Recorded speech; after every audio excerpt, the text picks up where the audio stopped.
Hi, my name is Micah Jenkins and I was the president in 2010.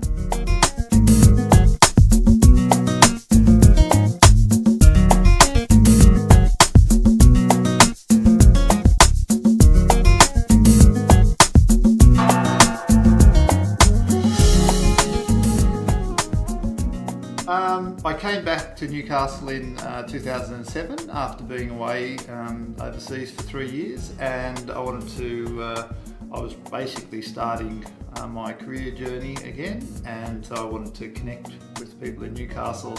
And Matthew Smith, who was my employer at the time, he'd been a former past president, and he thought that it would be a good idea to get involved with the club, so I went along. When I sort of get involved with things, I normally like to get involved to the fullest extent and get the most out of it. And it was obvious that there was a real, there's a camaraderie amongst the members of the club, but particularly amongst the committee members, past and present. So that's why I thought I'd get involved for that reason. I guess the speaker I probably enjoyed the most was Michael Kirby. I'm a lawyer. He's an eminent judge, but he experienced much more than social justice rather than being a judge. And I was really pleased to be able to bring him to Newcastle for the members. Yeah, we had a great committee in 2010. It was a good mix of past and the sort of newbies. I'd been on the committee for about 3 years before that. So we had people like Ron Skanes, who'd been there for a long time, and stalwarts knew the real ethos of the committee. Meg Purser was still on the committee at that time, and she really understood what the club was about. And those people and the past presidents, they were just great with sort of passing on the baton to me, and then everyone got around me, and I think we delivered a good year. I'm proud of what I contributed to the club. The club was at an interesting time in its development. It had only been a couple of years since it had changed from its weekly format, where it was just an hour, and where it used to have sort of a mixture of the quality of the speakers.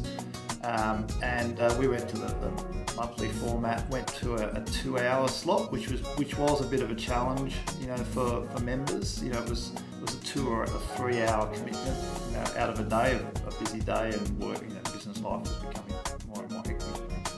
So we really sat down prior to my year and tried to work out, well, what should we do and how should we take it, and we sort of, I think, got back to that roots where we were trying to be a place where local and regional groups would make promotion or first time announcements.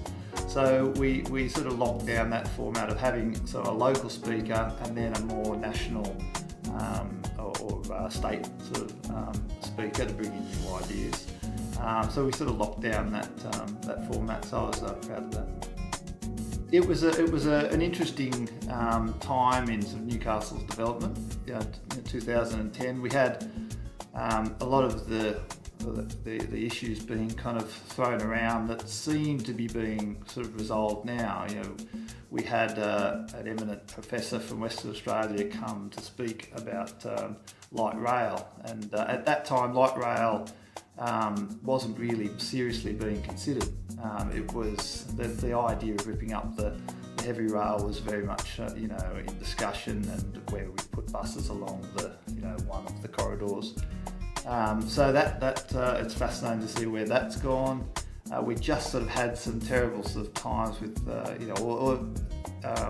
of negative outcomes at the Copenhagen climate change conference. So we had the New South Wales chief scientist come up and speak about the aftermath of that and where climate change was going in New South Wales, the urban sort of redevelopment of Newcastle, We had Marcus Westbury come along, and I think that probably even he would be astounded to see what is happening in Newcastle. It's an exciting time now to be, a business person in Newcastle, but you could see, a lot of those issues being, thrown around. Visit www.newcastlebusinessclub.com.au to learn more.